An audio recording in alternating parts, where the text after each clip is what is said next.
Bueno, les damos la cordial bienvenida a la edición número 14 del seminario Rafael Martín del Campo y Sánchez, organizado por el Laboratorio de Vertebrados del Departamento de Biología Comparada de la Facultad de Ciencias de la Universidad Nacional Autónoma de México.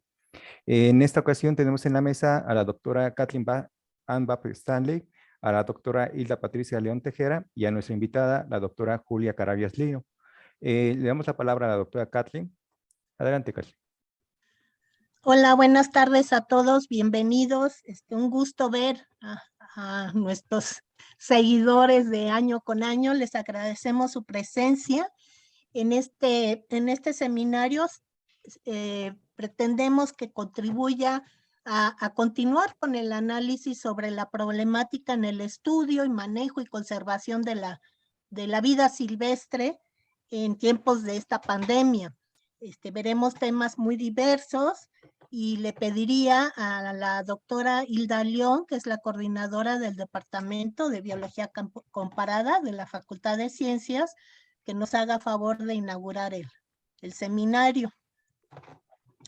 Gracias. Porfa, Hilda. Gracias, Katy.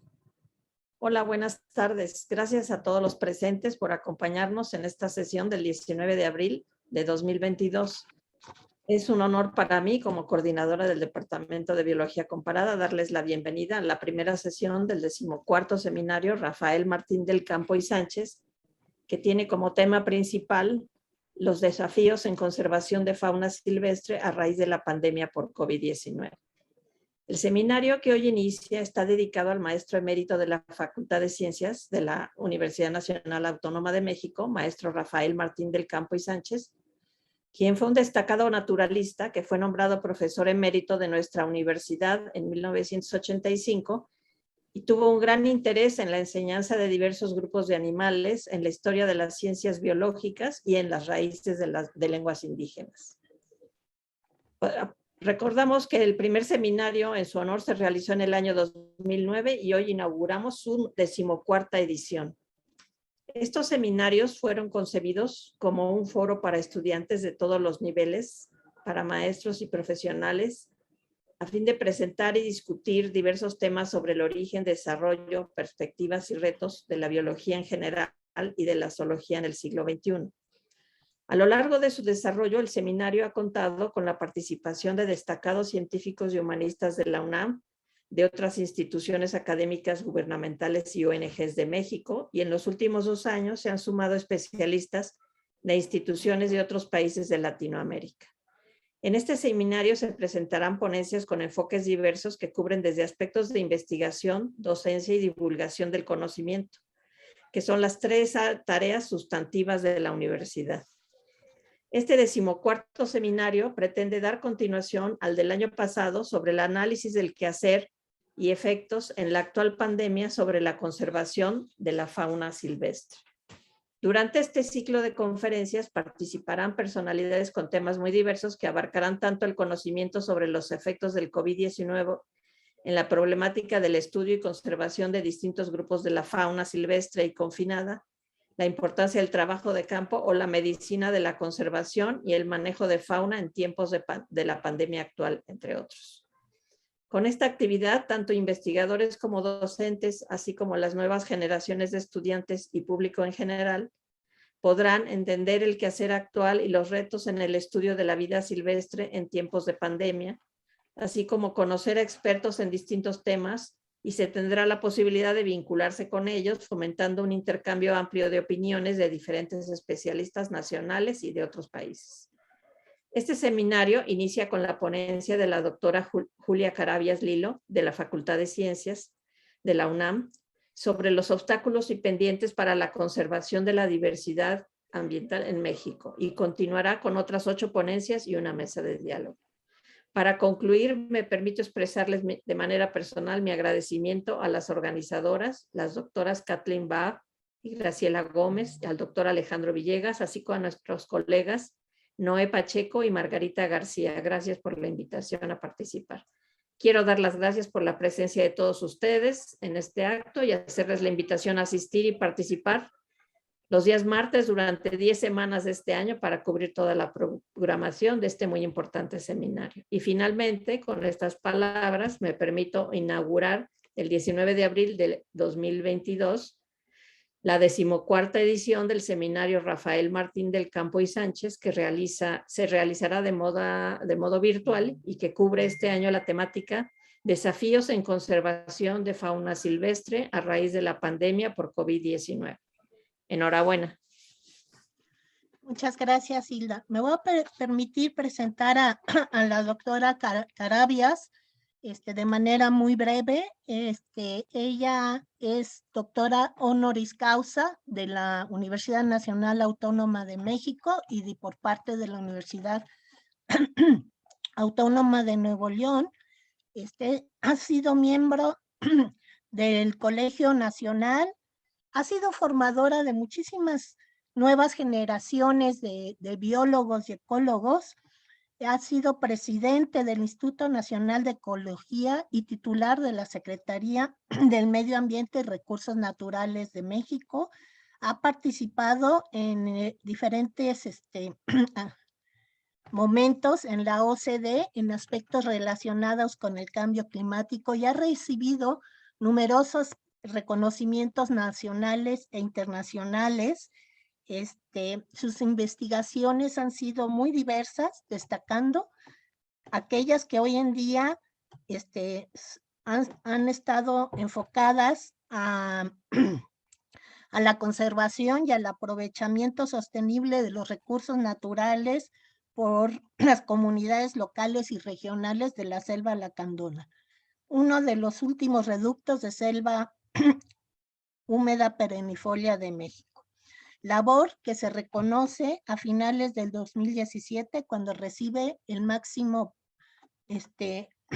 galardón en México, que es la medalla Belisario Domínguez, que reconoce a personas que destacan por su servicio a la patria o a la humanidad. Sin más, y en verdad agradecemos mucho tu valiosa participación, Julia, y la presencia de todos ustedes. Te dejamos el micrófono, Julia. Muchísimas gracias, Kathleen, por la presentación. Muchísimas gracias a todos los organizadores de este seminario, que he tenido la oportunidad de participar en varias ocasiones, y es sin duda un seminario que ha logrado un nivel muy importante, por eso son capaces de convocar a esta audiencia tan grande. Además, están haciéndolo sobre un tema que es absolutamente indispensable, que no solamente como biólogos, sino como en general profesionistas y ciudadanos estemos reflexionando. Y tiene que ver con toda esta relación que significa el problema de la pandemia que paralizó al mundo con la manera en que nos estamos relacionando con la naturaleza. Esto tiene muchísimas aristas y ustedes están de una manera organizada, y me consta porque casi todos los días de la Semana Santa recibía un correo, ya sea de Kathleen, de Noé, para recordar y para estar listos para el día de hoy. Y ese nivel de organización ya se siente en esta 14ª versión de este seminario. Muchísimas gracias por invitarme y por darme el privilegio de inaugurarlo. Es en ese sentido que yo quisiera aprovechar, y Kathleen me lo pidió así, que pusiéramos un panorama más general, un panorama en el cual podamos entender qué está significando el problema al que nos hemos referido de las emergencias ambientales, pero me voy a concentrar evidentemente en el de la emergencia ambiental de la pérdida de la biodiversidad, que tiene mucho que ver con precisamente la pandemia. Cuando la pandemia inicia y no la entendemos, ni qué significa, ni cuáles son sus alcances, ni cuáles pueden llegar a ser sus impactos sociales, económicos y evidentemente de la crisis sanitaria que eso significó. Hubo un tema que se posicionó, que fue precisamente el de la mala relación que los humanos tenemos con la vida silvestre. Y durante los primeros meses, y ustedes lo pueden ver en muchas expresiones de artículos, de comunicados de organizaciones internacionales, ambientalistas, de conferencias. Tenemos un ciclo de conferencias alrededor del 5 de julio, o sea, toda esa semana, terminando el 5 de julio en el Colegio Nacional de ese año del 2020, en donde el tema era la pandemia y el medio ambiente. Quien quiera incursionar un poco más en eso, les recomiendo que entren a la página del Colegio Nacional que está en YouTube. Y estábamos sintiendo que el tema ambiental estaba colocándose entre las preocupaciones centrales y que con ilusión y esperanza veíamos que este regreso a la normalidad ya no podría ser igual. Productos de presentación de alumnos, revisión de videos y de lecturas. Sí, eso fue lo que encontré. Por supuesto que podríamos apagar el micrófono, Alejandro, gracias. Decía que esta esperanza que teníamos en el momento es que se iba a posicionar el tema, que el regreso a las actividades económicas, a la convivencia social, tenía que pasar forzosamente por un replanteamiento de cómo la sociedad nos hemos relacionado con la naturaleza. Y no lo hemos podido hacer. Sin duda, en muchos países y en muchas regiones, el tema sí está colocado. Mencionaría, por ejemplo, los esfuerzos de la Unión Europea en el sentido de transitar de manera más acelerada hacia las economías descarbonizadas. Lo mismo ocurre con la esperanza que se nos abre cuando el presidente Biden, en sustitución de Trump, da su agenda ambiental de combate al cambio climático y regresa a la Conferencia de las Partes del Cambio Climático. Pero no continuó en la línea de colocar a la biodiversidad en un entendimiento en el centro. Y son varios los problemas. Yo voy a tratar de abordar algunas cosas. Evidentemente esto da para mucho, pero voy a tratar de abordar en esta plática algunos de los elementos. Voy a compartir pantalla y me disculpo porque voy a pasar mi visión a la otra pantalla para poder ver con mayor claridad las láminas y después volveremos en la charla más viéndolos a ustedes. Por eso es que he nombrado a esta plática los obstáculos y los pendientes que tenemos para conservar la biodiversidad. Y quiero abordarlo con 4 grandes temas. Uno de ellos, el primero, es una situación a nivel global, aunque todo el tiempo voy a estar cambiando de escala de lo global a lo nacional. Quiero mencionar algunas encrucijadas, podríamos llamarles dilemas, pero no todos es camino A o B. Hay múltiples caminos, entonces por eso le he llamado encrucijadas. ¿Cuáles son obstáculos que nos están impidiendo avanzar en este cambio de la tendencia de la pérdida de la biodiversidad? ¿Y cuáles son los pendientes? Algunos a nivel global y en general a nivel nacional. Inicio entonces con la situación actual. Solamente coloco el que me estoy refiriendo al hablar de la biodiversidad, de los 3 niveles de la biodiversidad, el nivel ecosistémico, de especies y de genes. No entro más en detalle, no es un tema de clase de biodiversidad y seguro la mayoría de ustedes ya ha pasado por estas parte de conceptos, pero por si hay gente de otras disciplinas que podamos tener un mínimo entendimiento. Y también comentar que el problema de la pérdida de la biodiversidad en estos 3 niveles está causado por factores indirectos que tienen que ver con la población, cuántos somos y cómo nos dispersamos y nos ubicamos cómo nos distribuimos en el territorio, la producción y el consumo de las sociedades. Esto provoca un conjunto de actividades que hacen las sociedades humanas en el terreno agropecuario, forestal, pesquero, cacería, minería, construcción de infraestructura, ciudades, y es lo que provoca el factor directo, que es el cambio de uso del suelo, la deforestación o fragmentación, la sobreexplotación de un organismo o de una parte de un organismo, la introducción de especies invasivas, el cambio climático antropogénico, la contaminación y los incendios. En este marco conceptual, que es en el que nos permite tratar de ordenar las ideas, si se está hablando de el factor directo de la pérdida de biodiversidad o si estamos hablando de factores indirectos.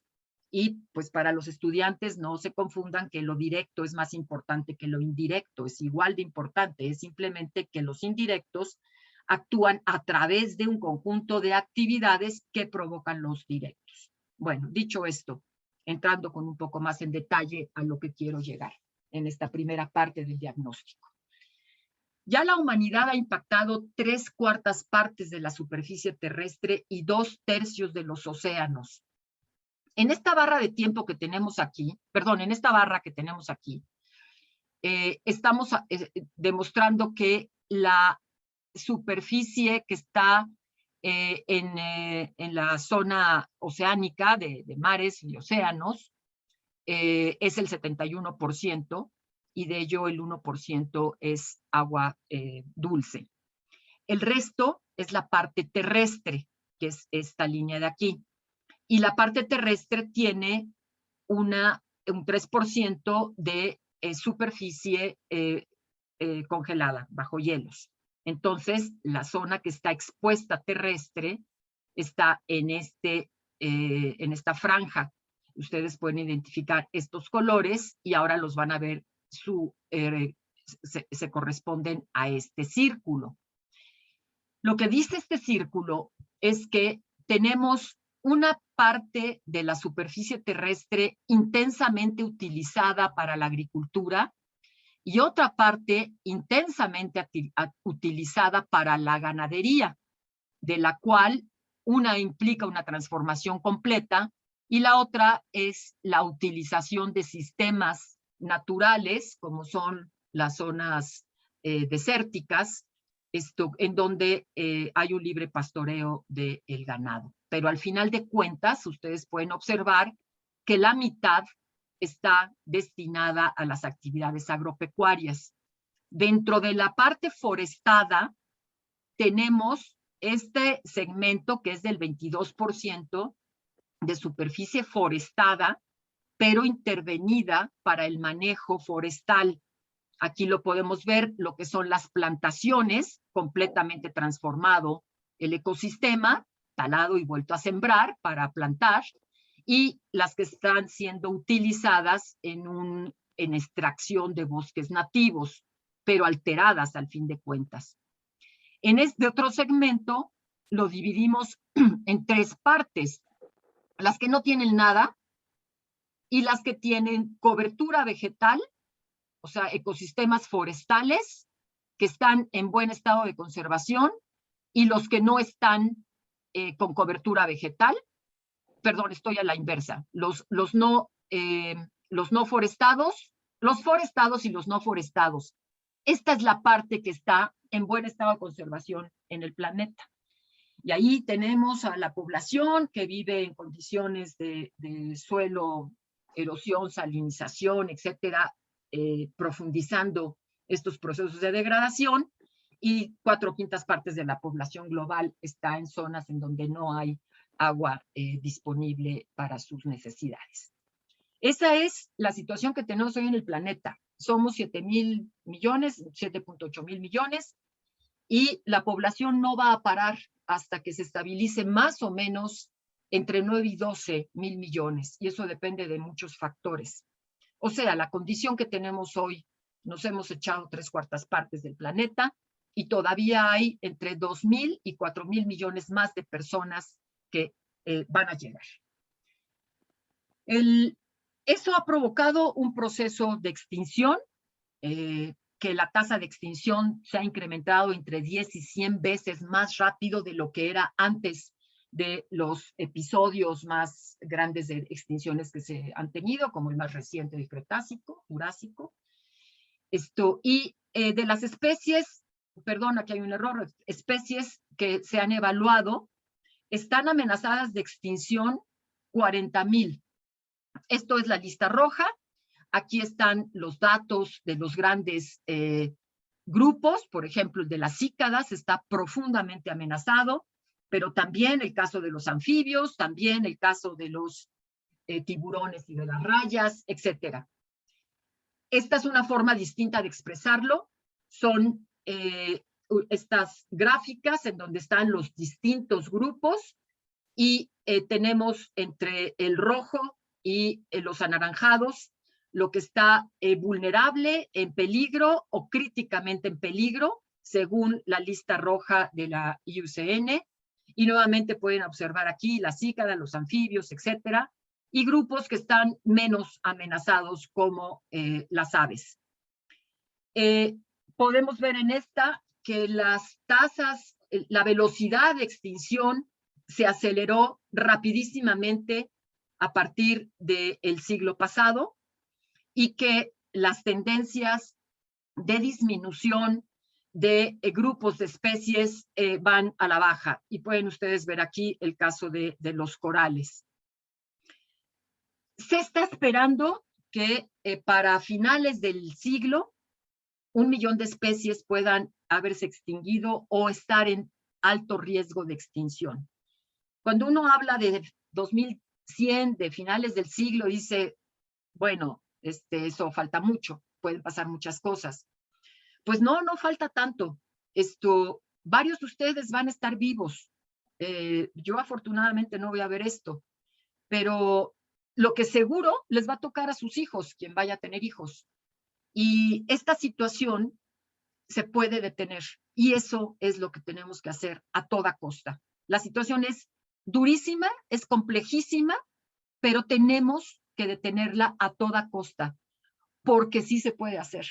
Y no hay ninguna justificación humana que nos obligue a decir, nos tenemos que resignar. No, de ninguna manera. Y de eso quiero seguir platicando en un momento. Veamos algunas proyecciones más allá de esta cifra gruesa. Entre las proyecciones, se está esperando que el rango de distribución geográfica de las especies disminuya en un 50% dependiendo del calentamiento global. Si tenemos un incremento de la temperatura entre 1.5 de 1.5 grados, que es la primera barra de cada grupo, y estamos aquí reflejando insectos, aves, mamíferos y plantas, se están extinguiendo o se están reduciendo su ámbito de distribución de aproximadamente entre el 4 y el 8% de las especies de cada uno de estos grupos. Aquí lo podemos ver entonces, contra lo que estaría pasando en que habría entre el 44 y 67% de especies de estos grupos se estarían reduciendo su ámbito de distribución si la temperatura llegara a 4.5 grados. Entonces, no nada más es que se extingan las especies, es que su distribución va a quedar mucho más reducida. En esta gráfica, que se hace compleja, no pretendo ni mucho menos entrar en los detalles, simplemente a grandes rasgos, estamos hablando de los ecosistemas terrestres, de los ecosistemas ¿cuál es cuál? Perdón, de los ecosistemas marinos, de los ecosistemas terrestres y de los ecosistemas de agua dulce, en cada uno de distintos indicadores que nos están anunciando la calidad, el estatus ya sea por la biomasa, por la abundancia, por la distribución, etcétera. Lo que quiero simplemente señalar es cómo las tendencias son negativas prácticamente en todas las situaciones. Si a alguno de ustedes les interesa entrar en estos datos con mucho más detalle, y yo lo recomiendo muchísimo para quien está dedicado a estos temas, tienen una fuente clave que es la de la Plataforma Intergubernamental de Cambio Climático. El equivalente del IPCC para cambio climático es para biodiversidad el IPBES. Y se llevó a cabo una evaluación global de los ecosistemas, de la biodiversidad en general, que se publicó en el 2019, y allí tienen ustedes desde un reporte pequeño, que es el resumen ejecutivo, hasta tomos con toda la información. Estos datos lo pueden ver. Lo que yo quería resaltar de aquí son los rojos, evidentemente. Todas las tendencias van hacia peor. Se está estimando que en el caso de los océanos puede estar disminuyendo entre el 3 y el 10% la biomasa de los peces, por ejemplo. Esto que la extinción de peces de agua dulce en las cuencas más alteradas se puede incrementar 18 veces, que la interacción entre el cambio climático y el suelo estarían aumentando la pérdida de biodiversidad en 43% para aves, que aparentemente tienen mejor capacidad de resiliencia, pero con la mezcla de cambio de uso de suelo y cambio climático, su impacto es mucho mayor. Las tendencias de cambio climático y de cambio de uso de suelo, se espera que esté cambiando la abundancia de carnívoros y de ungulados entre el 18 y el 35%, y se puede incrementar la extinción entre el 8 y el 23%. Tenemos otros modelos globales que están proyectando la tendencia como va ahorita, que es la real actual, la histórica, y bajo distintos escenarios que puede estar pasando, todos ellos a la baja. El índice del planeta vivo, esto que es que se reporta creo que cada 2 años, nos está indicando también una disminución muy importante, y cómo se proyecta que el promedio de las especies disminuirá en el resto de estas primeras décadas. Nuevamente esta gráfica, sin ningún interés de entrar en los detalles, lo que quiero aquí resaltar es que aquí están todas las regiones del planeta, aquí están las subregiones, digamos los continentes, las subregiones, y aquí están todas los factores de presión o los factores directos, y cómo van las tendencias de problema en estos. Bueno, mientras más rojo, más alterado. Mientras la flecha va para arriba, es que la tendencia va creciendo o se está estabilizando o está bajando, y mientras más gruesa la flecha, es el impacto mucho mayor. Entonces, lo que pueden ustedes observar simplemente de bote pronto es los rojos, los morados, los anaranjados, todas las flechas para arriba, y esto lo que nos está diciendo es que todas las tendencias nos están llevando a estos problemas que con otros modelos más, hablando del hábitat, hablando de la densidad de las poblaciones, hablando del nivel de conservación y de las extinciones, todas las tendencias históricas a la baja, de no hacer nada, línea roja, vamos a los colapsos. De hacer acciones de conservación, se puede llegar a estabilizar y mejorar un poco, pero la salida es las acciones integradas con un conjunto de acciones que vamos a seguir viendo. Y termino el diagnóstico con esta lámina. Es un resumen de datos que apabullan, pero que nos dejan más o menos claro. Las poblaciones de vertebrados silvestres han disminuido en 68% en los últimos 50 años. La abundancia de insectos silvestres se ha reducido a la mitad. La abundancia de organismos silvestres se redujo 34% y se estima que se reducirá entre el 38 y 46. La variedad de plantas locales y animales, las variedades locales de plantas y animales domésticos y los parientes silvestres también van a la baja. Por ejemplo, el 9% de las razas de animales se han extinguido y se calcula que otro 17% está en peligro. Los arrecifes van a disminuir entre 10 y 30% la superficie que ocupan si el incremento de la temperatura es 1.5 y de esta no nos salvamos. Y se puede llegar a reducir al 1% de la cobertura actual si aumenta a 2 grados. Entre 7 y el 8% de los ecosistemas van a cambiar de un bioma a otro.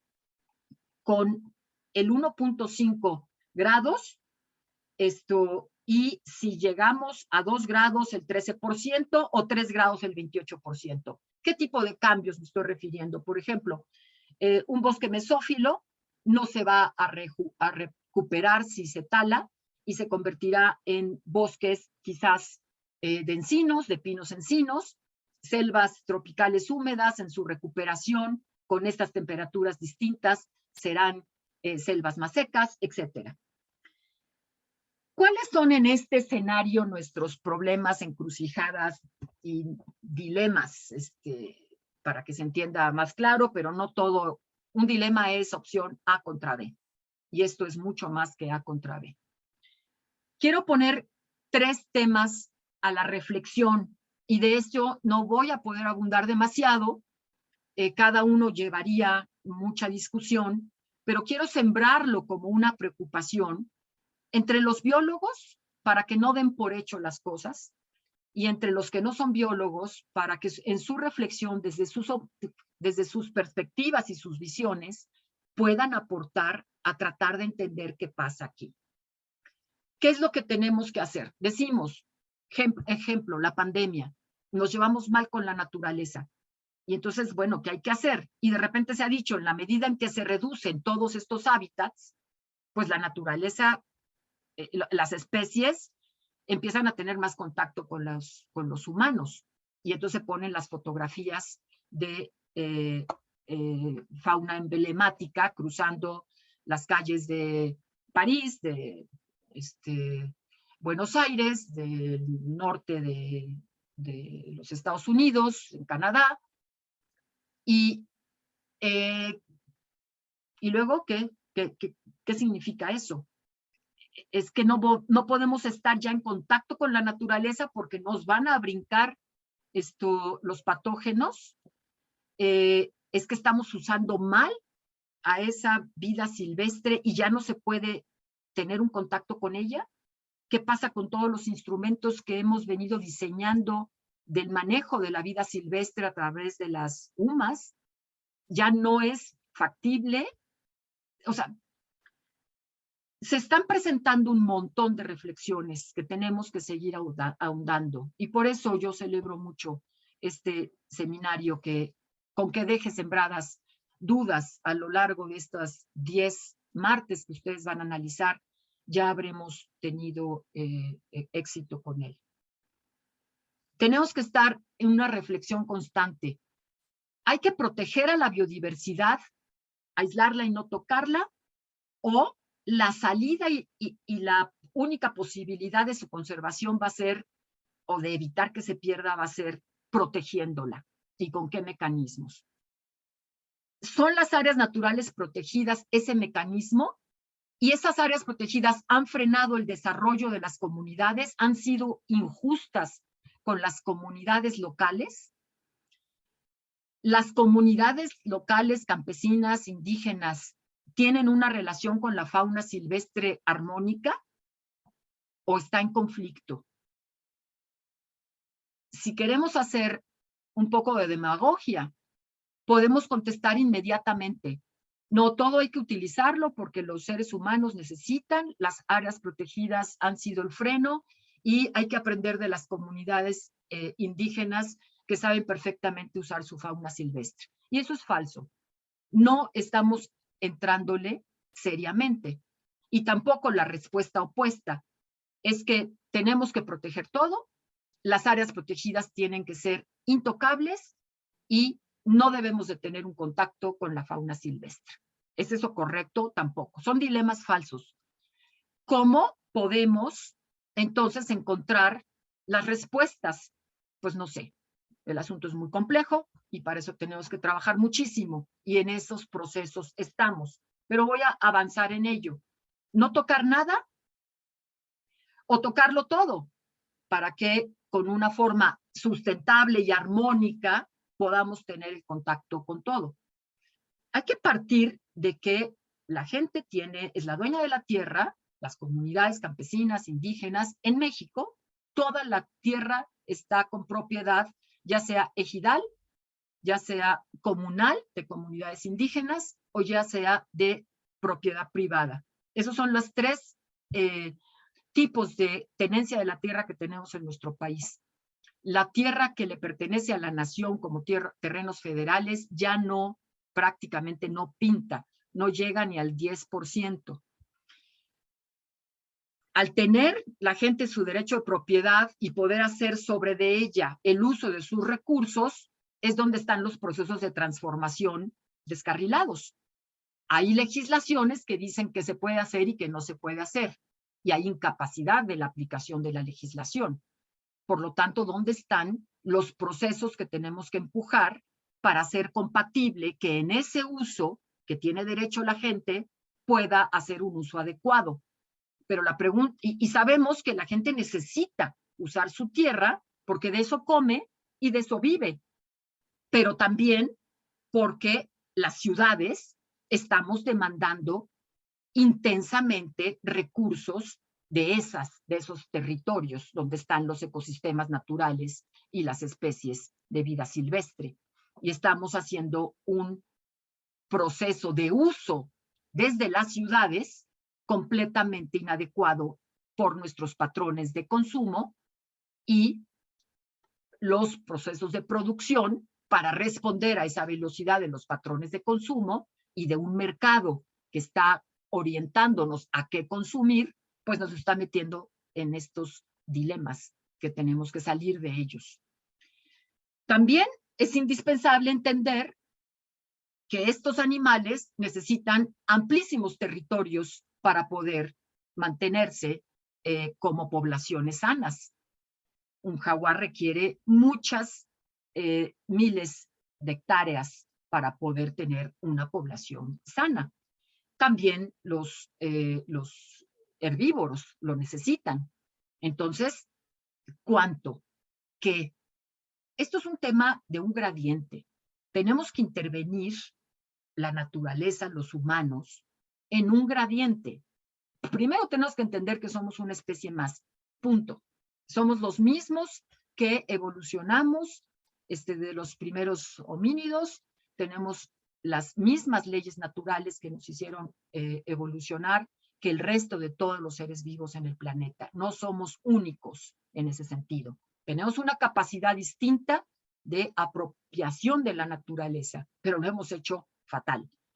Tenemos que intervenir, sí, a fuerza, en un gradiente, pero tenemos entonces que planear correctamente ese gradiente y cómo se interviene, desde zonas muy intervenidas, como son las ciudades, y los espacios que se necesitan para alimentar esas ciudades en todas sus necesidades, no solamente los alimentos, sino también la energía, el agua, etcétera.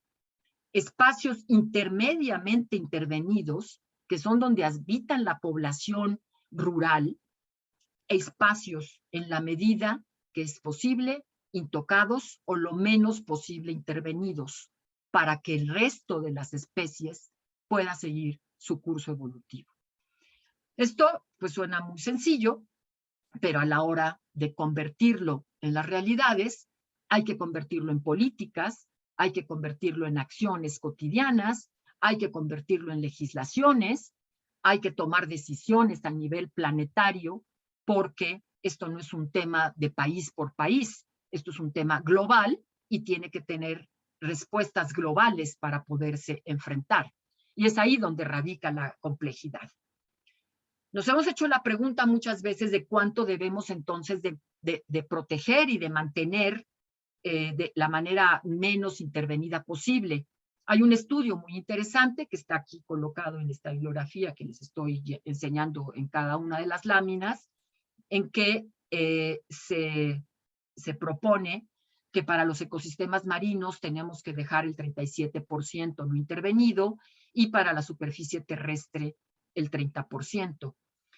Y la manera que ha tenido el mayor éxito como instrumento de política pública en los países son las áreas naturales protegidas.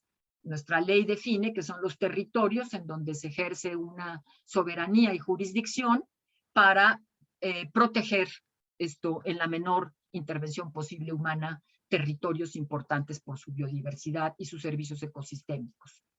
Y las áreas protegidas nos están dando muchos beneficios. Son reservorios de germoplasma, purifican el aire, el agua, están los polinizadores, recuperan suelo, control de plagas, protección contra inundaciones, almacenan carbono, mitigan el cambio climático. Y hay estudios que están demostrando que la gente que vive en o cerca de áreas protegidas vive en mejores condiciones, que no se les está frenando el desarrollo. Acaba de presentarse una tesis de Georgina García de la universidad que en Centro Geo, que está demostrando poblaciones dentro, poblaciones fuera de las áreas protegidas, como no hay un cambio en sus condiciones de vida a detenerse por el problema del área protegida. Sabemos que 1/3 de las ciudades más grandes están dependiendo del agua de estas áreas protegidas, que mejoran la seguridad alimentaria. Y se estima que hay un costo importante, en poderlas proteger correctamente, entre 100 mil millones de dólares aproximadamente, pero el beneficio que acarrean es de más de 500,000 millones. O sea, no cabe duda cuando se ha hecho una valoración económica que en una zona protegida o no protegida los beneficios son mucho mayores y los costos en el mediano y largo plazo son mucho menores. Veamos un ejemplo muy concreto que tenemos en nuestro país. Teníamos antes de 1995 esta zona espectacular. Si alguien tiene la oportunidad de ir, no deje de hacerlo. Es la zona de Cabo Pulmo. Decretamos en 1995 este parque cuando estaban las condiciones de los corales y de las poblaciones de peces completamente abatidas. Al tiempo se incrementó en 450% la biomasa de estos arrecifes, en 4 y 11 veces los predadores tope, se recuperó el ecosistema y la economía local se activó, además de sus actividades tradicionales con las actividades del ecoturismo. Como podemos citar uno tras otro, tras otro, tras otro ejemplo. Vean aquí uno distinto. Esta es la zona de la selva lacandona. Está dentro de la cuenca de el Usumacinta. La cuenca del Usumacinta es este polígono que está expresado aquí afuera en gris y que está compartido con Guatemala, y esta línea es la línea divisoria con Guatemala. Por lo tanto, este es el terreno mexicano. De la cuenca del Usumacinta, esto que está en rojo es lo que se ha deforestado entre el año 2000 y 2014. Lo que queda, que es lo verde, observen ahora este polígono que se podría casi trazar aquí en verde, obsérvenlo ahora aquí, el trazo es como una pieza de rompecabezas exacto. Estas son las áreas protegidas de la selva lacandona. Si no estuvieran las áreas protegidas en la selva lacandona, no habría ya esta cobertura vegetal de las selvas altas perennifolias, que son las más biodiversas que tenemos en el país, en Mesoamérica, y que son las que tienen las poblaciones de los predadores y de los mamíferos mayores en mejor estado de conservación. Las áreas naturales protegidas, aquí hay un detalle de sus distintas categorías entre reservas de la biosfera, parques nacionales, etcétera. Esto es dato de la CONAM, lo pueden checar en su página. Están marcadas de esta manera y están representando el 22% de la superficie marina. el 11% de la superficie terrestre. Avanzo y regreso en un momento. En los acuerdos globales que tenemos con la Convención de Biodiversidad, de Diversidad Biológica, el plan estratégico y las metas de Aichi estaban planteando que para el 2020 deberíamos de tener los países por lo menos el 17% de las zonas terrestres y aguas continentales protegidas y el 10% de las marinas. Regreso, tenemos el 22%, el doble de lo propuesto, y el 11% de la superficie terrestre, todavía lejos de la meta. Estamos en el año 22 y esto no se logró. ¿Por qué sí se logra las marinas? No quiero quitarle la importancia a tener estas zonas protegidas, pero estamos protegiendo debajo del nivel del mar y no también en la parte superficial. Es decir, se está permitiendo la pesca arriba, no la actividad abajo, actividad que eventualmente podría ser minera, pero no estamos haciendo una real protección y estos números obscurecen la realidad de la necesidad que tenemos de proteger la parte también superficial de las aguas. ¿Qué nos ha pasado con las áreas protegidas? No nos estamos poniendo de acuerdo. Yo soy defensora de que las áreas protegidas, como ya me escucharon, son el mejor instrumento. Pero tenemos gente que posiblemente en este mismo seminario tenemos muchos académicos, muchos de ellos de la facultad, de otras instituciones, que no coinciden con la visión de las áreas protegidas, que sí consideran que han sido un freno para el desarrollo. Yo no, pero tenemos que seguirlo debatiendo. Lo que no estamos es estableciendo un diálogo adecuado. La visión de las áreas naturales protegidas ha ido cambiando. Empezó siendo una cuestión a principios de siglo, fundamentalmente en los Estados Unidos, de meter barreras, meter al ejército y expulsar a la gente. Eso no se vale. En México nunca ha pasado eso. México tiene sobre todo, y esa es la visión mexicana de las áreas protegidas, de las reservas de la biosfera, que fueron establecidas en México con Gonzalo Hafter, el queridísimo doctor Gonzalo Hafter, que murió hace pocos días, y que él planteó esa visión de que las áreas protegidas tenían que ser conciliatorias con la población que vive dentro y no expulsarlas. Y así se ha hecho en el país. Del turismo, entonces, de conservar el turismo solo, en los años 70 pasó a conservar la biodiversidad. Fue un cambio de visión, porque esto es una forma de elegir distinta. Aquí se elegía fundamentalmente bajo paisajes, aquí ya por la parte de la importancia de la biodiversidad.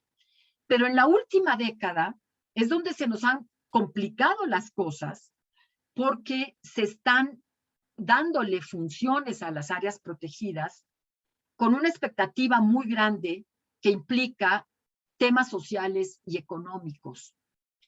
Ya la gestión actual ya no está entonces pudiendo resolver con los instrumentos que tiene esas nuevas expectativas y se da una confrontación, conservación o desarrollo. ¿Se puede o no se puede intervenir? Las organizaciones de derechos humanos y de derechos indígenas han levantado banderas de que las comunidades indígenas se han visto profundamente alteradas por las áreas naturales protegidas. No está esto comprobado bajo ningún indicador. Y al no cambiar el régimen de propiedad, solo limitarlo, el Estado no se está haciendo cargo de una cosa clave, que es hay que atender al dueño de la tierra, al dueño en el sentido genérico, a la comunidad, a los campesinos que viven en una población dentro de un área natural protegida que se decreta por interés público, que se coloca un envolvente y que quedan estas comunidades dentro. Estas comunidades tienen que vivir, tienen que desarrollarse y no tienen por qué sacárseles de ese sitio. Si ellas no quieren y quieren permanecer en esos sitios, ellos tienen que tener las garantías del Estado para su desarrollo. ¿Y qué significa eso? Que tiene que haber una inversión de recursos económicos especial a esas comunidades que le permitan transitar de las formas intensivas de uso de su tierra a formas más sustentables. Y eso cuesta. No es nada más una cuestión de buena voluntad. Voy a producir sin agroquímicos, voy a producir sin fuego, voy a sacar al ganado. Todo eso cuesta, es una reconversión. Lo que está probado con muchos estudios piloto es que esa sustentabilidad en la ganadería, en la agricultura, en el manejo forestal es absolutamente viable, pero no se convierte en política pública. ¿Por qué? Porque al sistema, al gobierno, no le interesa en sus distintas secciones atender el tema. Solamente le dejan esta responsabilidad al sector ambiental. Y el sector ambiental cada vez está más reducido en sus instrumentos de política, en sus instituciones y en su dinero.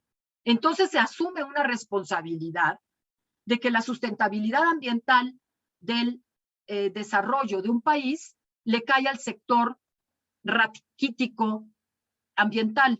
Eso es completamente incongruente. El dinero está en las partes de los proyectos de fomento productivo, en agricultura, en ganadería, en lo forestal, en la pesca, no en el sector ambiental, excepto lo forestal. Pero no hay una armonía en la planeación de las políticas públicas. Entonces, a pesar de la importancia que tenemos todos de la dependencia de las áreas protegidas, no hay un compromiso, pero tampoco lo hay social. Porque si alguien dice, y lo he repetido muchas veces, y a lo mejor muchos de ustedes lo han escuchado, si hoy hay un desmantelamiento de la zona arqueológica de Teotihuacán para transportar la piedra de las pirámides a casas de interés social, suena ridículo, pero nos levantaríamos todos a la defensa. ¿Por qué no hacemos lo mismo con el patrimonio natural? ¿Por qué vemos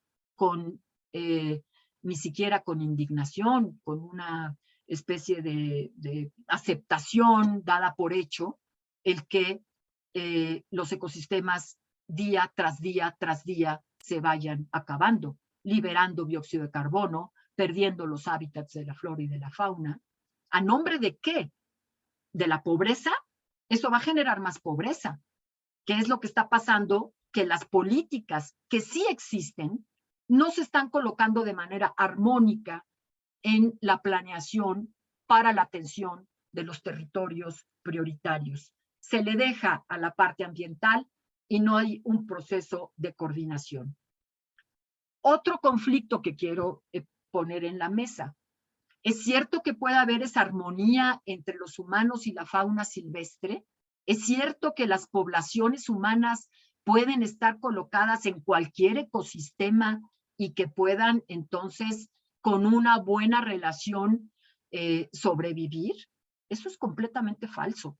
Una población humana pequeña, mediana o grande, campesina o indígena, que haga cambios de uso de suelo para producir su alimento, va a tener inmediatamente a los jabalíes o a los cuatís comiendo su cultivo.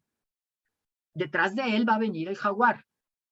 Si empezamos a matar a las presas de los jabalíes y de los cuatís, los jaguares van a buscar otras presas porque necesitan comer, y esas pueden ser los infantes. ¿Cuántos conflictos no existen entre ese problema de que la gente pierde sus cosechas, su ganado o incluso la vida de los infantes? Los animales han perdido su hábitat, sus poblaciones, perdón por el acento del O, se reducen, sus presas de caza desaparecen, son cazadas, están amenazados de extinción, y cuando hay un daño, la población los mata por defensa. Entonces, ¿cómo resolvemos ese conflicto? El gobierno tiene que ser responsable del patrimonio nacional natural, pero también del social. y se tiene que hacer cargo.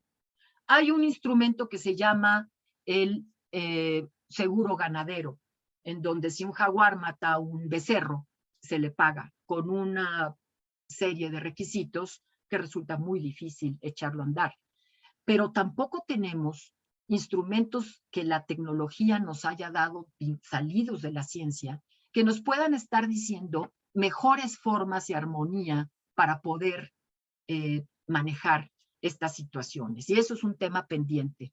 Pero cuidado con las respuestas sencillas de que el desarrollo sustentable y las comunidades indígenas y el conocimiento tradicional puede con estos conflictos. No, no puede con estos conflictos.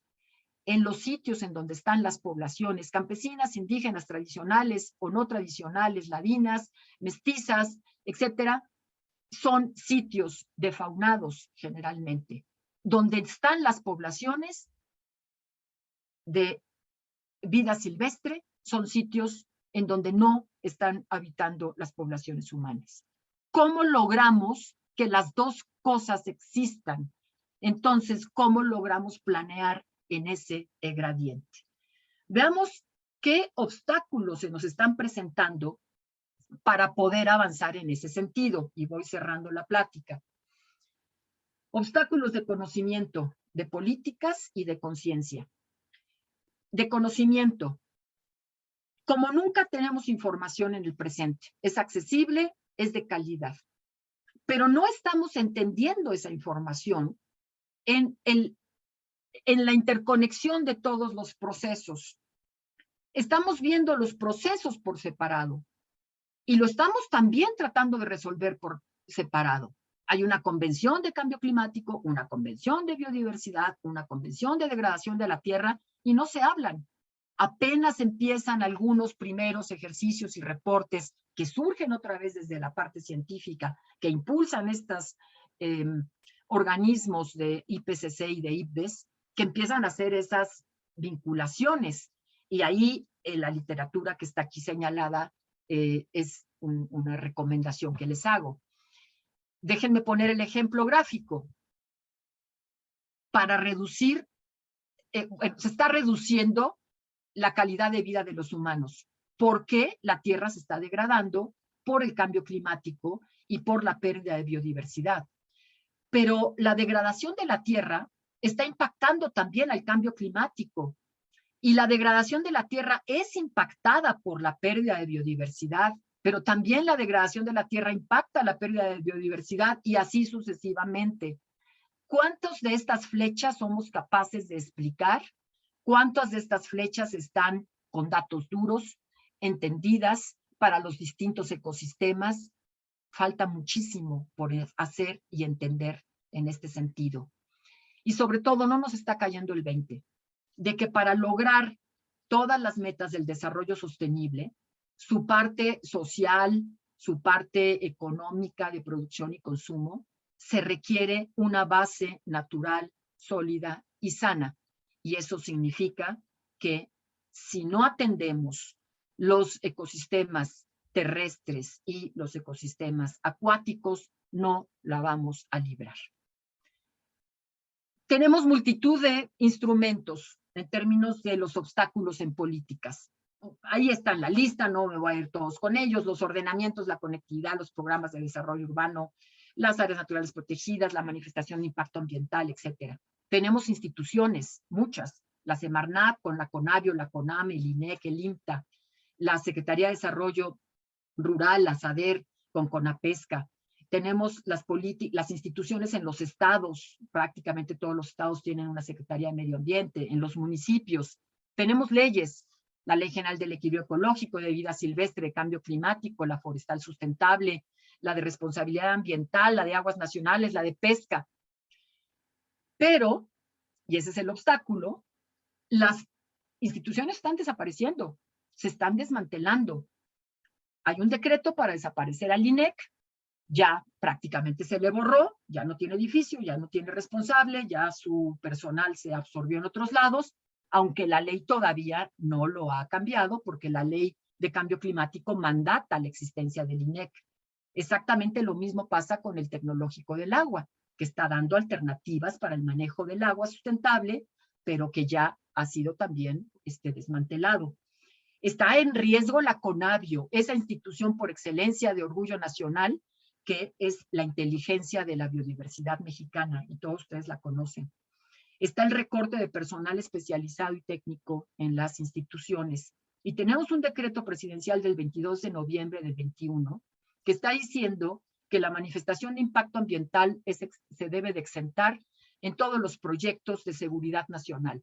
Y como seguridad nacional se consideran los proyectos de carreteras, de turísticos, del tren, por supuesto, etcétera. Y entonces hoy están quedando exentos esos proyectos de las manifestaciones de impacto ambiental. Eso es un gran obstáculo.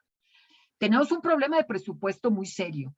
El presupuesto que empieza en este siglo, en 2001, cuando ya la Semarnat se consolida, a precios constantes fue subiendo y se desploma a partir del 2015, y aquí falta la de los últimos 2 años, se sigue desplomando y podemos ver que llega en términos constantes a lo mismo que cuando inició como secretaría que se consolida.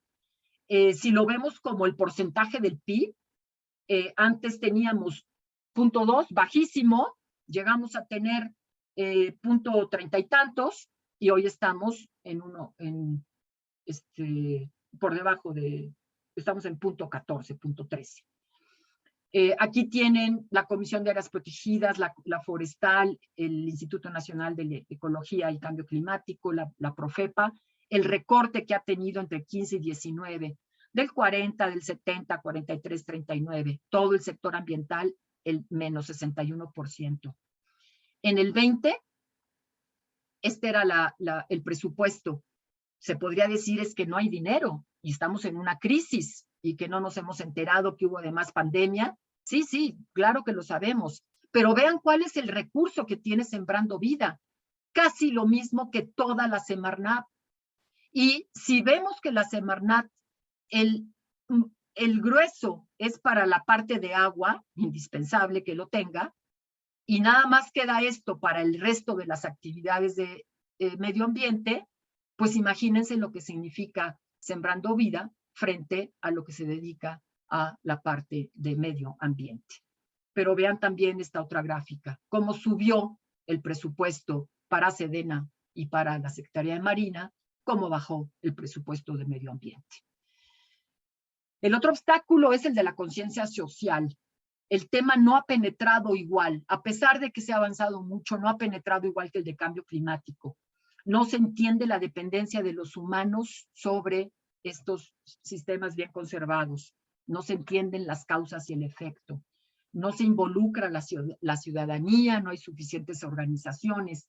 Y aunque los medios de comunicación cada vez tocan más estos temas, siempre pierden frente a los temas de coyuntura política, social y económica. Para cerrar, veamos los pendientes en el conocimiento, en las políticas y en la conciencia social. Las universidades son las que deben de fomentar ese trabajo trans e interdisciplinario, trans, inter. Hay diferencias en estos términos, pero todos ellos son necesarios que se hagan desde las universidades, que se vayan formando los jóvenes con una lógica distinta de entender estos procesos a los que me he referido. Eso requiere de investigaciones que concurran las distintas disciplinas sobre procesos específicos, que se forme gente en los posgrados, en las especialidades. Todas las licenciaturas tendrían que tener alguna materia que tenga que ver con el tema ambiental, y los troncos comunes para materias básicas entre muchas carreras. En ese sentido, aprovecho para anunciarles que vamos a dar un intersemestral, ya lo hicimos el semestre hace un año con la doctora Irene Pisanti, en el que lo vamos a dar para física, matemática, biología, ciencias de la tierra, etcétera, en este intersemestral que viene sobre la sustentabilidad del desarrollo. Ojalá ese tipo de cursos fueran para toda la universidad, porque ese conocimiento, esa creatividad, la tecnología, esa cooperación para transformar a las sociedades y a las economías es lo que puede realmente asegurar un futuro.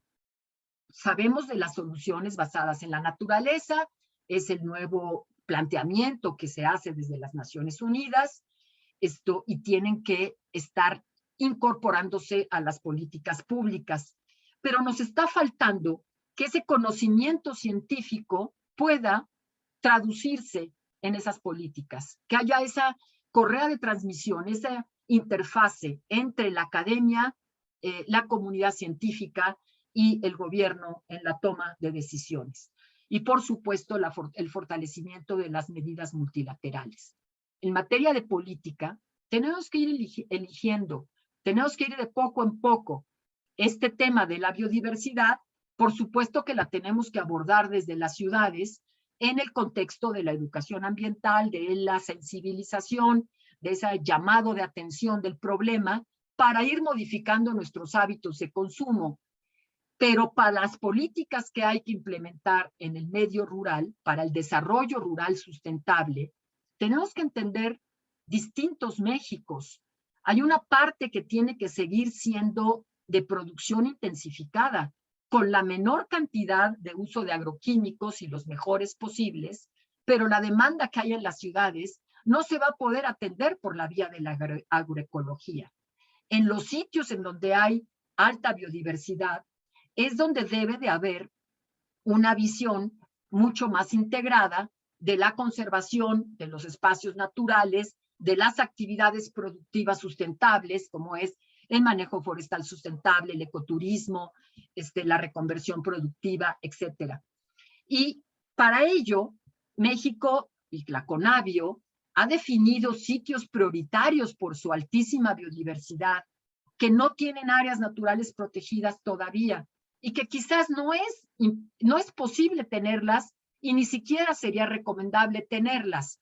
Sí creo que hay que aumentar las áreas protegidas y hay que hacerlas más eficientes, pero no todo puede estar bajo un régimen de protección.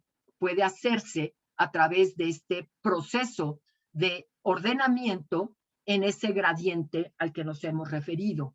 Creo que podemos empezar por zonas prioritarias, por su alta biodiversidad, por su nivel de compromiso de las comunidades, por las organizaciones que trabajan en ellas, que pueden ser la punta de lanza.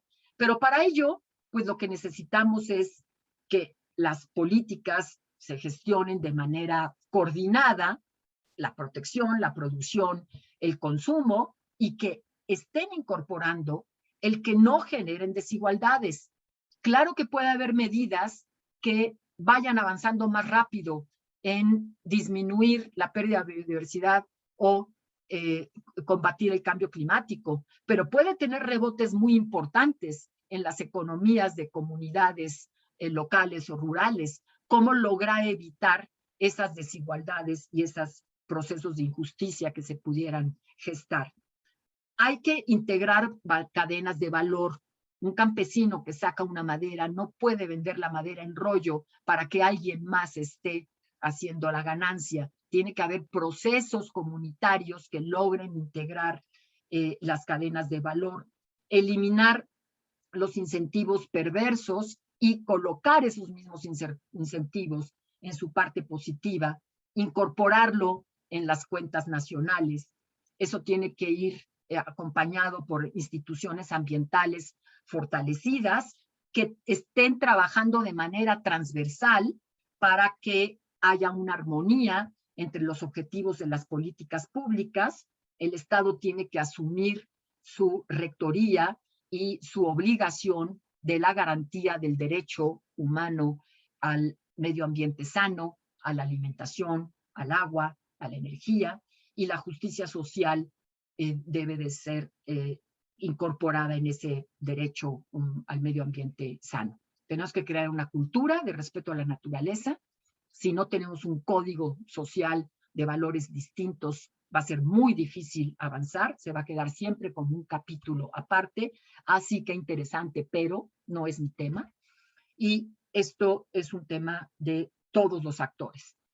la comunidad científica, los gobiernos, las organizaciones de la sociedad civil, los individuos, las organizaciones internacionales, financieras, los pueblos indígenas, la iniciativa privada.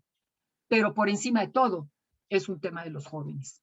Si los jóvenes no le entran a este asunto y demandan y deciden, yo veo muy difícil que logremos echar a andar las necesidades para revertir todas estas tendencias. Con esto termino, les agradezco mucho la invitación y estoy con gusto de poder responder las preguntas si es que tengo la capacidad de hacerlo. Termino de compartir y a sus órdenes. Muchas gracias, Julia, te agradecemos enormemente. Hay varios comentarios. Primero, hay varias felicitaciones por tu ponencia tan excelente que nos pone a reflexionar sobre este tema y sobre muchos aspectos del quehacer como biólogos en este país, ¿no?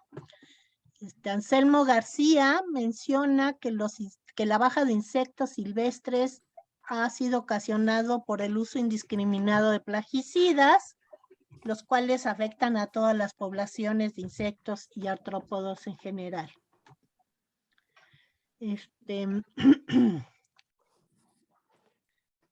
Ay, mamá. Y Ana Pardo menciona que hay muchos intereses de tipo económico que hacen a un lado las intenciones y las regulaciones de la protección del ambiente, ¿no?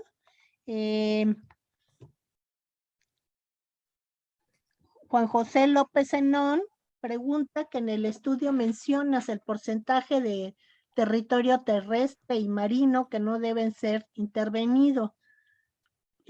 ¿Cómo podría determinarse qué áreas deben ocuparse y cuáles no?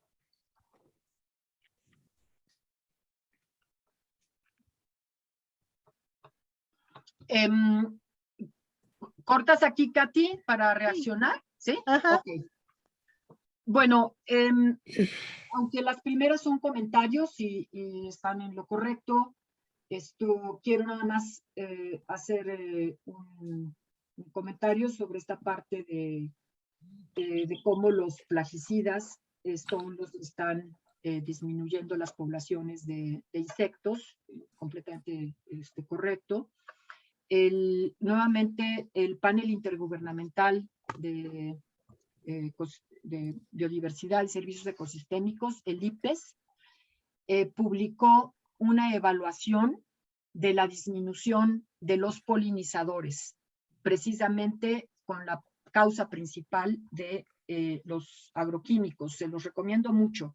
Y como ejemplo es en la mayoría, en muchísimos países en Europa, hoy se tienen como parte del paquete tecnológico de la producción de alimentos, es la producción de polinizadores. Y compran polinizadores que son liberados en los cultivos en el momento en que tienen que ser polinizados esos cultivos. Eso es un servicio ecosistémico y ese servicio ecosistémico se ha perdido por el uso de los plaguicidas. Completamente correcta la observación, gracias por profundizar en ello y si te interesa, pues ahí está el estudio en el IPBES, en la página del IPBES la puedes localizar. Y en efecto, los intereses económicos y sociales siempre están haciendo de un lado. Vamos siempre perdiendo. Cada vez hay más conciencia en el tema ambiental, sí. Todo el mundo dice que la parte ambiental hay que considerarla, que el desarrollo sustentable tiene tres partes, la ambiental, la económica y la social. Pero, pues ni modo, estamos en crisis sanitaria. Y entonces todo el dinero, pues para tal. Pero, pues estamos en pobreza. Entonces, primero la pobreza y luego vemos. Pero, en la parte social, pues no es cierto. No se pueden construir salidas poniendo una por encima de la otra. Y es por eso la insistencia que he hecho de que ese tema ambiental no solamente es necesario considerarlo, sino que no se va a poder resolver ni la pobreza, ni la desigualdad, ni la injusticia si no metemos el componente ambiental. Porque los que más están sufriendo todos los problemas ambientales son las capas de la población más vulnerable, los que migran por falta de poder producir. Y esos son buena parte de los migrantes centroamericanos que después de los tremendos huracanes que han venido sufriendo cada vez más y más, particularmente del Mitch para acá, se han invertido muchos recursos económicos para recuperar la infraestructura perdida, las carreteras, los hospitales, las escuelas, las casas, etcétera. No se le metió un quinto a recuperar la parte del suelo y la gente no tiene dónde producir, dónde vivir y por lo tanto dónde comer y migran. Como estos migrantes climáticos tenemos un montón de grupos que se están trasladando en África, en Asia, etcétera, y eso es una crisis humanitaria que vemos crecientemente. Los estudios, esa sí que era la pregunta. ¿Cómo podemos definir esos sitios para llegar a esos porcentajes? Bueno, hay varias características para poder definir cuáles son los sitios estratégicos en la parte de la superficie terrestre y en las partes marinas. Generalmente atienden a la biodiversidad, a las especies únicas, a las especies prioritarias en términos de una cadena trófica, a las especies que también son clave para el consumo humano, en el caso, por ejemplo, de las marinas, y así es como se van produciendo esos mapas prioritarios. El mapa que les presenté hacia la parte final de México, que tenía en verde las áreas naturales protegidas y manchones alrededor sombreados, esas son zonas que con un conjunto de criterios se identifican como las zonas prioritarias. Es allí donde se debe de avanzar en las superficies que se deben de proteger. Se tienen eso en superficies en la parte marina. Son estudios que se han venido haciendo y son las recomendaciones que ya están adoptadas por, nuevamente, las convenciones, biodiversidad, y por muchos países que están enrutados hacia allá. Eso mismo se refleja en los objetivos de desarrollo sostenible que está en las agendas nacionales, en la Agenda 2030 de cada uno de los países, pero los avances después no se dan en esa misma lógica, y cuando decimos que se incrementó la superficie protegida, por ejemplo, terrestre, como acaba de ocurrir hace unas pocas semanas en México, se incorpora al lago de Texcoco. Eso no es un área natural protegida. Si quieren, decreten la zona de restauración ambiental, pero no es una zona para protegerse, en donde está llena de cemento. Entonces, incrementamos el porcentaje de superficie, pero no estamos atendiendo la verdadera, el objetivo necesario para evitar la pérdida de la biodiversidad. En Texcoco no vamos a evitar nada. Entonces, es el uso del instrumento mal usado. ¿Por qué? Porque se utiliza con fines políticos, se utiliza por donde está lo más sencillo. Todos los gobiernos quieren tener un poco más de superficie que se incremente y entonces hay problemas con las comunidades y entonces en vez de hacer el trabajo de convencimiento y de planteamiento y de ordenamiento y de confluencia de recursos económicos, si todo eso lo hicieran, los primeros que quieren levantar la mano y la protección son ellos, pero no a costa de no poder hacer nada. Por lo tanto, se van por la vía fácil, encontrando sitios en los que sí se pueden decretar superficies, aunque no tengan las características. ¿Cuáles son? Te recomiendo que vayas a las fuentes de Conavio, de esos estudios de zonas prioritarias, explican todos los indicadores que se utilizan.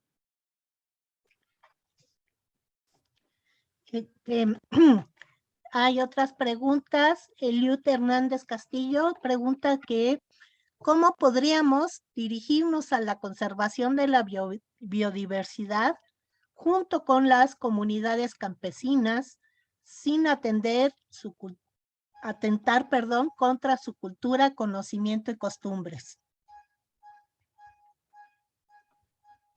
Yo creo que eso es un tema muy relevante de cómo se plantea la pregunta. Y va para muchos de ustedes. Cuando desde la academia se escogen sitios para trabajar y el objetivo son la realización de las tesis, se hace la tesis y se retira, no se está aportando. Se estará aportando conocimiento, pero no se le está aportando a las comunidades campesinas. ¿Qué es el eslabón que falta? ¿La academia lo tiene que hacer todo? No. La academia tiene que generar conocimiento. Las tesis tienen que hacerse. Las tesis son parte de la generación de conocimiento y son parte del proceso de los investigadores que van profundizando más y más en el entendimiento de ciertas cosas. Pero ese conocimiento tiene que incidir y tiene que beneficiar. Y para poderse hacer, tiene que hacerse con la gente. Las instituciones académicas tienen otra función. Y la función de esa inserción son las organizaciones de la sociedad civil. Hay muchas organizaciones de la sociedad civil, locales, generales, nacionales, globales. Las hay buenas, las hay malas, en el sentido de que muchas han abusado. Sí, claro que muchas han abusado. Pero ese abuso de algunas ha generado un ambiente hoy desde el gobierno de estar en contra de las organizaciones de la sociedad civil y de plantear de que no se necesitan y que el gobierno sustituye la función de lo que hacía. A su vez, el gobierno reduce su personal de presencia en campo y se quedan los vacíos. Hoy los vacíos están ocupados por el crimen organizado y lo podemos ver en todas las áreas naturales protegidas que están bien conservadas, precisamente porque al estar bien conservadas, allí es donde se están cometiendo ilícitos fundamentalmente vinculados a la droga. Esos vacíos antes eran ocupados con la presencia de las organizaciones de la sociedad civil, de la academia y del gobierno que se apoyaba en eso. Ejemplo concreto es la Reserva de la Biosfera de Manantlán, la de Calakmul, la de Montes Azules. Estamos teniendo profundos problemas por ello. El flujo entre el conocimiento, entre la parte práctica y las organizaciones de la sociedad y la parte gubernamental con la orientación de sus políticas, trabajado con las comunidades, es una alternativa de gobernanza distinta para las regiones. Claro que hay partes de conflicto con el conocimiento tradicional.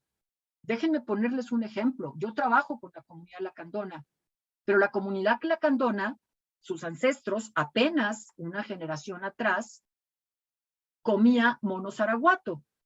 Eso ya no lo hacen. ¿Ese es un cambio de una tradición que afecte a su cultura?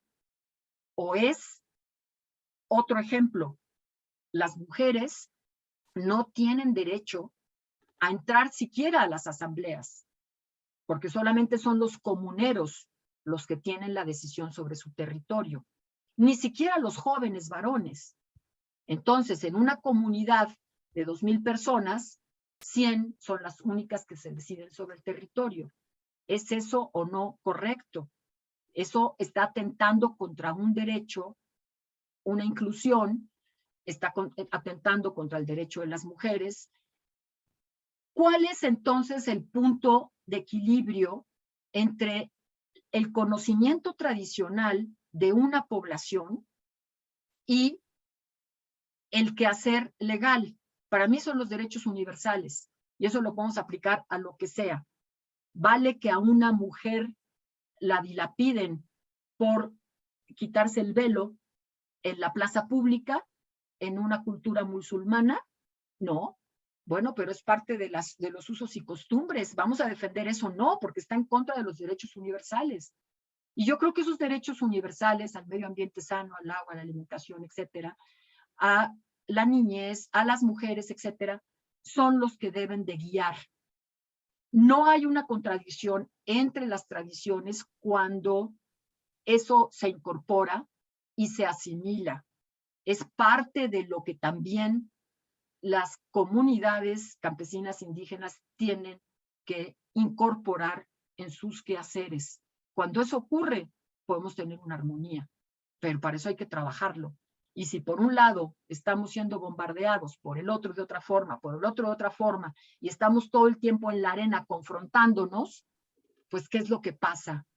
Que donde dejamos un vacío y nos estamos peleando en un discurso, otros lo ocupan. Y eso es lo que está ocurriendo en nuestro país. Se están ocupando por el crimen organizado las áreas naturales protegidas porque no nos estamos poniendo de acuerdo en su defensa, en cerrar las filas y en enfrentarlo de manera comunitaria. Bueno, son muchísimas las preguntas, no nos va a alcanzar todo el tiempo.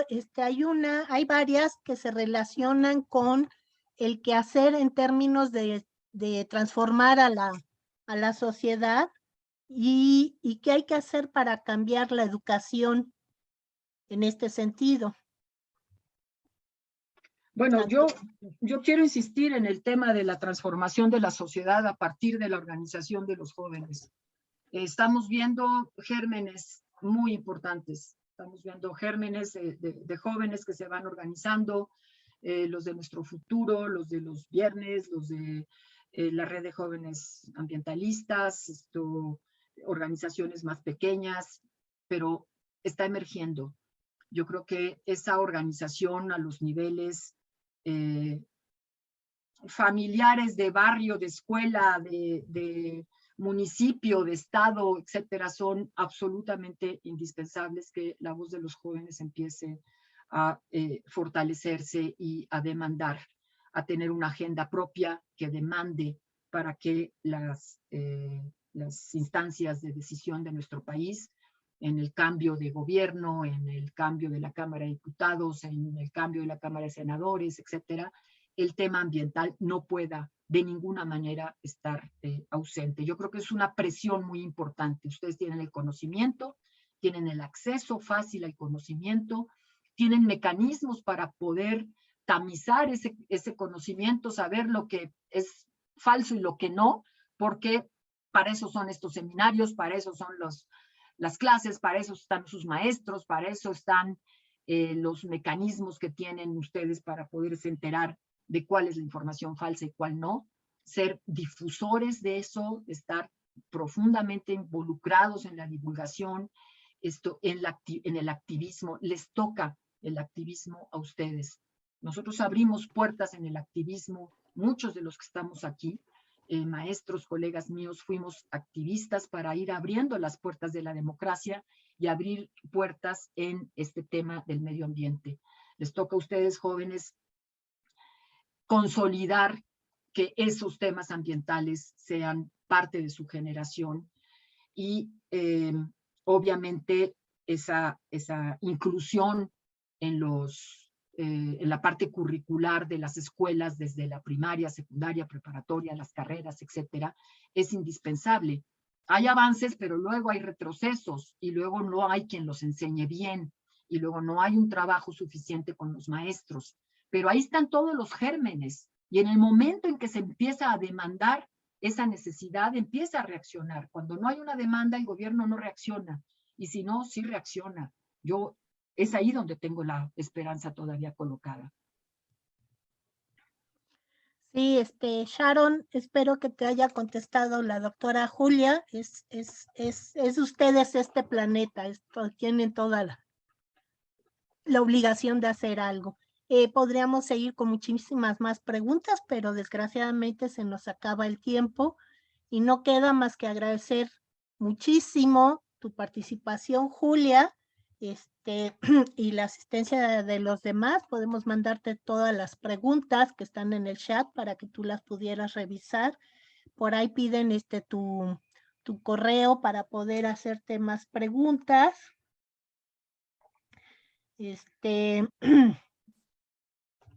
Y pues no queda más que agradecer a todos su presencia y recordarles la próxima conferencia que será el martes 3 de mayo con el doctor Aníbal Puchart, de la Facultad de Ciencias Forestales de la Universidad de Chile.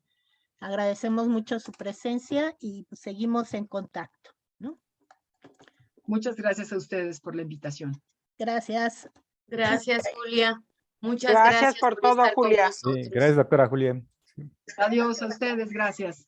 Hasta luego, Julia. Un saludo.